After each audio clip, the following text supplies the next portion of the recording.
हरे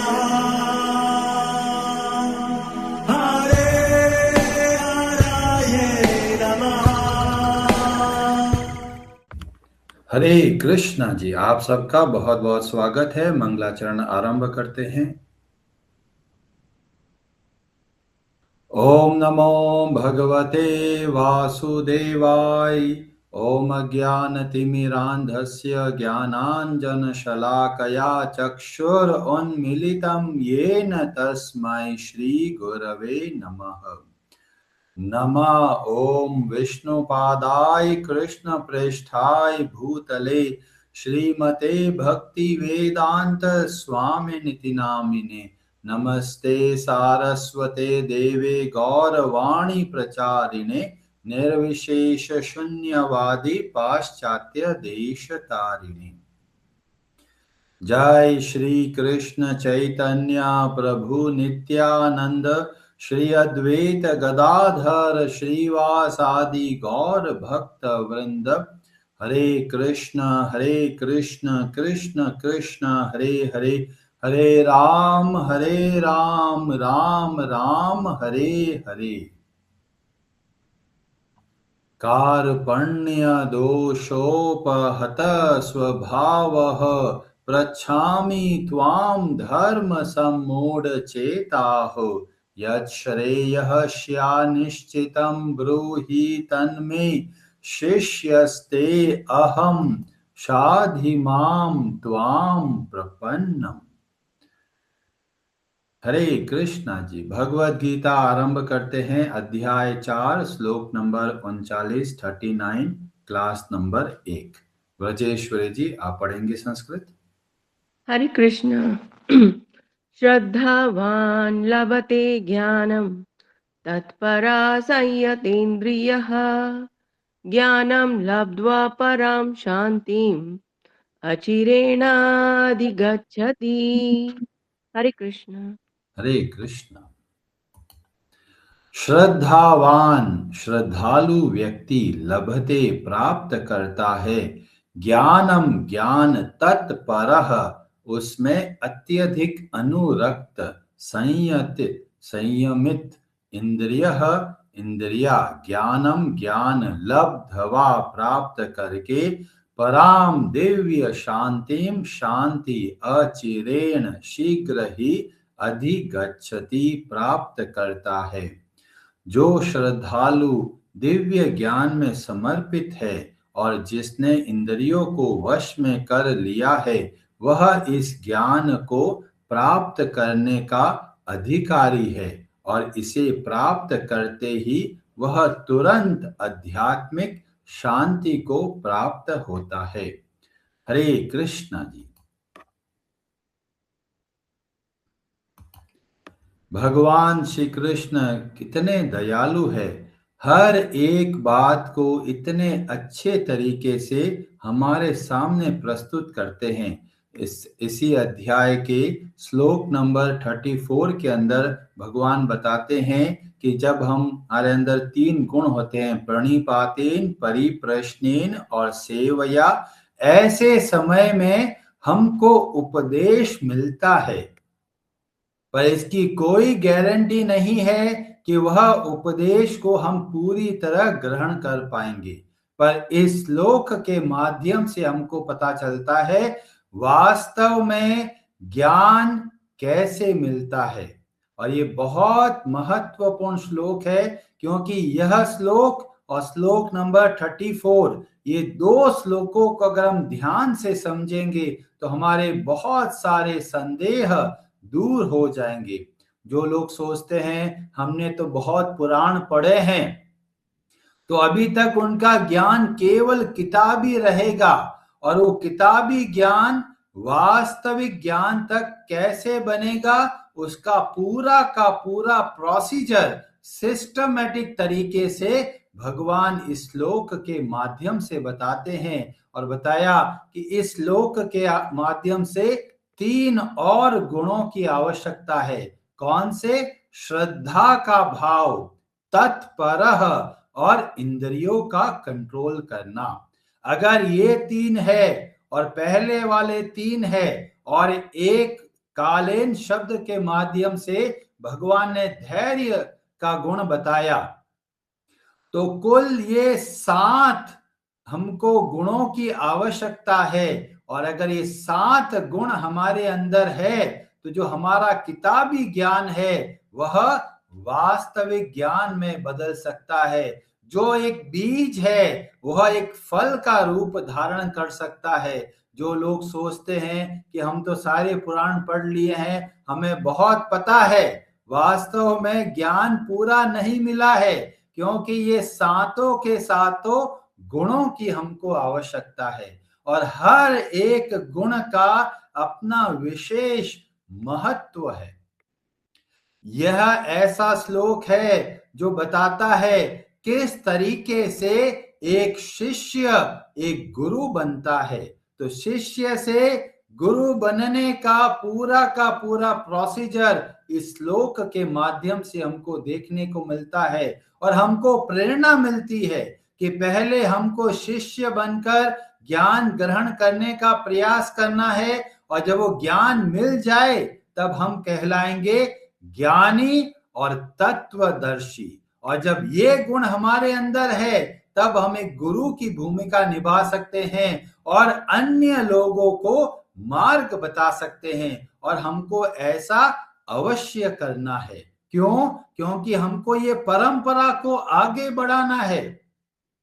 एक जनरेशन से दूसरी जनरेशन तक ये ज्ञान को पहुंचाना बहुत जरूरी है, और इसीलिए हम सब के ऊपर बहुत बड़ी जिम्मेदारी है। हर एक व्यक्ति कोई ना कोई परिवार का सदस्य है, परिवार में और भी सदस्य है, उनको कैसे आगे रास्ता मिलेगा ये हमारे ऊपर जिम्मेदारी है। इसीलिए पहले शिष्य बनकर ज्ञान को अच्छे से धारण करना है, और उसके बाद में अन्य लोगों को भी इसके बारे में बताना है। तो आरंभ होता है सबसे पहला गुण, और वह बोला गया श्रद्धा का भाव। श्रद्धा का बहुत सरल अर्थ होता है विश्वास करना, भरोसा करना। किस पर? भगवान के भक्तों पर, भगवान पर और शास्त्रों में। जो हमारे आचार्य हुए और ये बहुत बड़े भगवान के ऐसे भक्त हुए जो बाहर से भक्त नहीं दिखे पर वास्तव में भगवान के बहुत बड़े भक्त थे, वो थे श्रीपाद शंकराचार्य जी। उन्होंने ग्रंथ लिखा विवेक चूड़ामणि। उसका जो श्लोक नंबर 25 के अंदर उन्होंने परिभाषा बताई, डेफिनेशन बताई कि श्रद्धा का मतलब क्या होता है। वहां पर बोला गया शास्त्रस्य, मतलब शास्त्र में। फिर बोला गया गुरु वाक्यस्य, गुरु ने जो बताया ऐसे वाक्यों के प्रति क्या करना है? सत्य बुद्धय अवधारणा।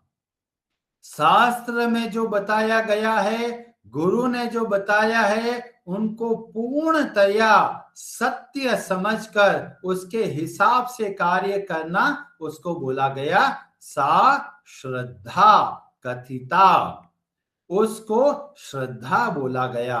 श्रद्धा का मतलब है भरोसा करना कि जो हमको सिखाया जा रहा है वो वास्तव में मेरे लिए बहुत बड़ी सहायता है। जिस तरह से डॉक्टर कुछ बातें बताता है और जो बीमार व्यक्ति होता है वो सोचता है ये डॉक्टर मेरी भलाई के लिए कुछ बोल रहा है, इसीलिए बहुत ध्यान से वो जो बता रहे हैं उस बातों पर भरोसा करना। अगर भरोसा नहीं करेंगे तो डॉक्टर कितना भी अच्छा हो, वो लोग बीमार व्यक्ति सही हो नहीं पाएगा, क्योंकि उसको भरोसा ही नहीं कि पता नहीं दवाई दे रहा है काम करेगा या नहीं करेगा। ऐसे ही जब हमको भव रोग की बीमारी को मिटाना है तो हमें एक गुरु की आवश्यकता है। उनके प्रति श्रद्धा का भाव होना चाहिए, और वह गुरु भगवान का भक्त होना बहुत जरूरी है। जब तक वह भगवान का भक्त नहीं बनता तब तक वो मन माने तरीके से जीवन को चलाता है। जैसे ही भगवान का भक्त बनेगा शास्त्र के हिसाब से कार्य करेगा, जो शास्त्र को छोड़कर मन माने तरीके से गुरु बन जाते हैं, वो हमको सहायता नहीं दे सकते। बहुत सारे इंटरनेट में लोग मिलेंगे आपको कि भाई किताब खोलकर पुराण में से बातें बताते हैं। तो पता करना है क्या वो वास्तव में शिष्य बनकर किसी गुरु के प्रति समर्पण का भाव रख के जीवन को जिया है, या ऐसे ही किताब खोलकर पढ़ने लग गए और बोलने लगे हमें तो बहुत पुराणों का ज्ञान है।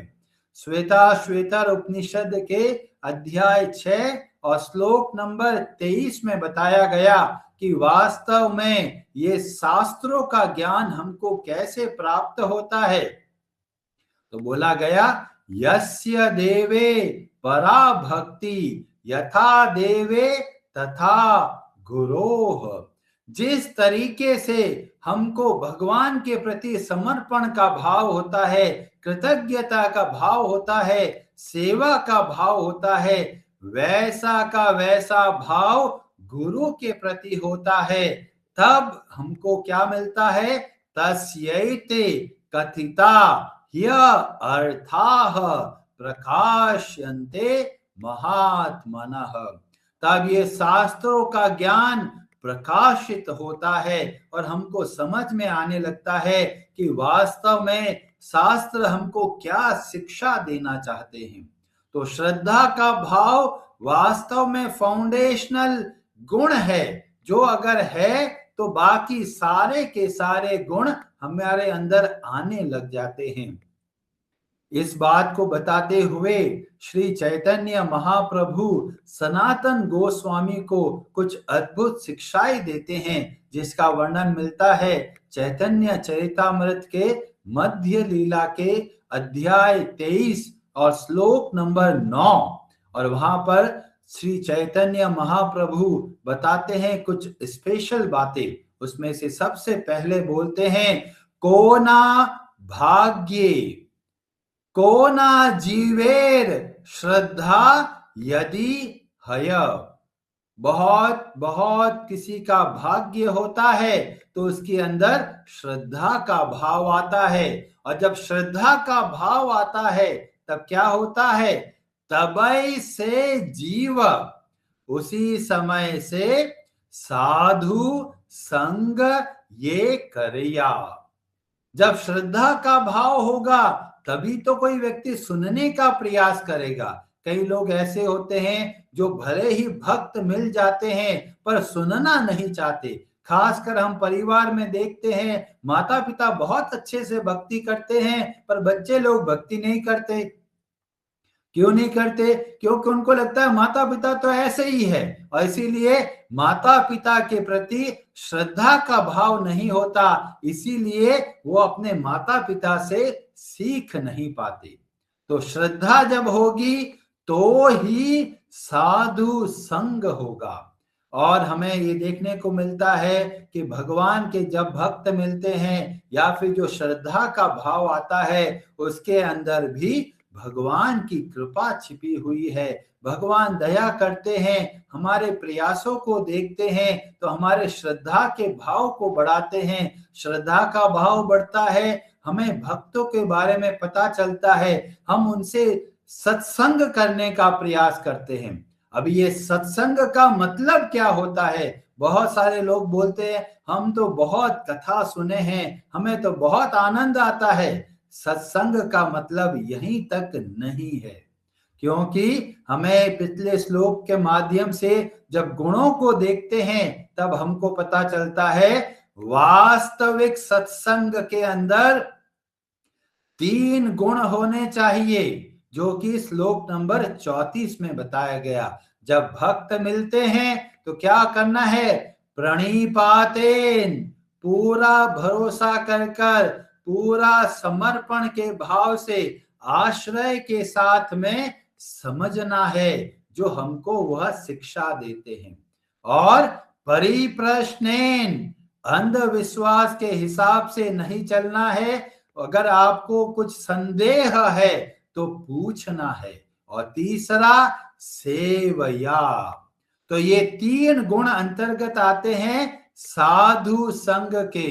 कई लोग जो सोचते हैं जी हमने कथा सुनी है तो वो अधूरा सत्संग है। प्रणिपातेन, परिप्रश्नेन और सेवया, ये 3 गुण जब हम करते हैं तब वास्तव में साधु संग का लाभ मिलता है। अभी साधु संग मिल गया, इन 3 गुणों के माध्यम से हमको समझ में आने लगा कि जीवन क्या है, हमको क्या करना है, और उसके बाद में तुरंत आरंभ होता है भजन क्रिया। और भजन क्रिया के अंदर 3 गुणों की आवश्यकता है, जो कि हमें इस श्लोक के माध्यम से मिलता है और पिछले श्लोक के माध्यम से मिलता है। भजन क्रिया में बताया गया तत्परता। तत्परता का मतलब है बहुत ही सावधानी के साथ में, बहुत ही एकाग्रता के साथ में जो बताया गया है उसको करना है। जैसे भक्त ने बताया कि हमको 16 माला का जप करना है, तो तत्परता से हमको पता चलता है कितनी सावधानी से हम साधना करते हैं, कितनी सावधानी से हम कथा सुनते हैं, कितनी सावधानी से उन कथाओं से हम शिक्षा ग्रहण करते हैं, और कितनी सावधानी से जो नियम बताए गए उसका पालन करते हैं। ये तत्परता का भाव बहुत बहुत आवश्यक है। बहुत लोग सोचते हैं हम तो 16 माला करते हैं, तो पूछते जी कितना समय लगता है, कि 1 घंटे में हम 16 माला कर लेते हैं।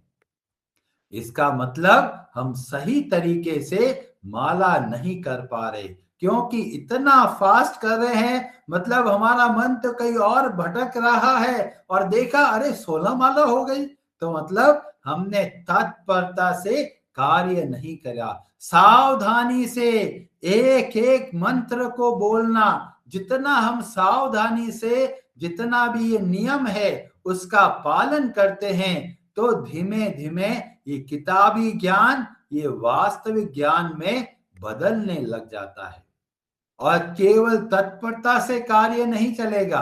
क्यों? क्योंकि बीच बीच में रुकावटें आएगी, बीच बीच में प्रलोभन आएंगे, बीच बीच में भोग आएंगे, बीच बीच में हमारा मन बोलेगा बहुत भक्ति कर ली, अब थोड़ा आराम कर लेते हैं।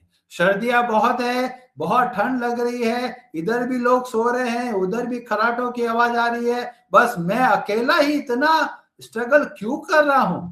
तो जब ऐसा समय आए तो भगवान ने दूसरा गुण बताया, संयतेन्द्रिय, अपनी इंद्रियों को संयमित करना, अपनी इंद्रियों को कंट्रोल में रखना। और ये कैसे पता चलेगा? यह पता चलेगा डिसिप्लिन कितना है हमारे जीवन में। और भी बहुत सारी शिक्षाएं हमको प्राप्त होती है, पर हम लोग कथा को यहाँ पर विराम देते हैं। आप इसको बहुत ध्यान से समझिएगा, जितना आप ध्यान से समझेंगे जीवन में उतना परिवर्तन लेके आएंगे, और आप खुद देखेंगे कि कैसे किताबी ज्ञान वास्तविक ज्ञान में बदलता है। हरे कृष्णा जी, आप सबका बहुत बहुत धन्यवाद। आज की कथा के संबंध में आपका कोई प्रश्न है तो आप अपना हाथ खड़ा कर सकते हैं। आज की कथा से आपको क्या शिक्षा मिली? अगर आप कुछ कहना चाहते हैं तो आप कह सकते हैं।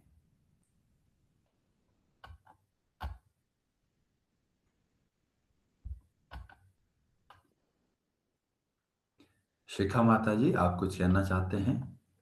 हरे कृष्णा प्रभु जी। हरे कृष्णा जी। आज बहुत सारी कमियां हमें अपने अंदर पता लग रही है। कमियों तो है ही प्रभु जी, ये बताइए हम इन सब में इन्वॉल्व हैं, इम्प्रूवमेंट की कोशिश भी कर रहे हैं। सबसे पहले किस अवगुण पे हम ध्यान लगाएं कि उससे अगला हमारा गुण जल्दी जागृत हो? उसमें बताया, जब दुश्मनों से लड़ाई करते हैं तो सबसे पहले सबसे कमजोर शत्रु को हराना है। तो ये 6 शत्रु हमारे अंदर है, काम, क्रोध, लोभ, मद, मोह और मात्सर्य। इसमें से जो सबसे कमजोर है उसको हमें पहले कंट्रोल में लेके आना है, क्योंकि सबसे मजबूत शत्रु के सामने जाएंगे तो एक ही मुक्का पड़ते ही हम लोग फ्लैट गिर जाएंगे। तो हमें युद्ध विजय प्राप्त करने के लिए स्टेप बाय स्टेप चलना है। तो हम देखिए कौन से हमारे अवगुण है, उसमें से कौन सा अवगुण है जो ज्यादा स्ट्रांग नहीं है, पहले उसी पर कार्य करना शुरू कीजिए। आप पता कीजिए कि कौन कौन से अवगुण हमारे अंदर है, कौन कौन सी गलत आदतें हमारे अंदर है। कई लोग चुगली करते हैं, कई लोग फालतू बोलते हैं, कई लोग अपना समय बर्बाद करते हैं। 100 तरह के लोग 100 तरह की चीजें करते हैं। तो उसमें से हमको स्कैन करना है, पता करना है कौन सा ऐसा है अवगुण या बुरी आदत जिसको हम आसानी से छोड़ सकते हैं। वहां से आरंभ करेंगे और भगवान अभी और भी बहुत सारे अद्भुत बातें बताते हैं। उसमें जब ये पूरा श्लोक को हम अध्ययन कर लेंगे तब हमको पूरा का पूरा पिक्चर क्लियर हो जाएगा कि हमारी परिस्थिति क्या है और हमको किस तरीके से आगे बढ़ना है। हरे कृष्ण प्रभु जी, धन्यवाद। हरे कृष्णा जी। हरे हरे नमः।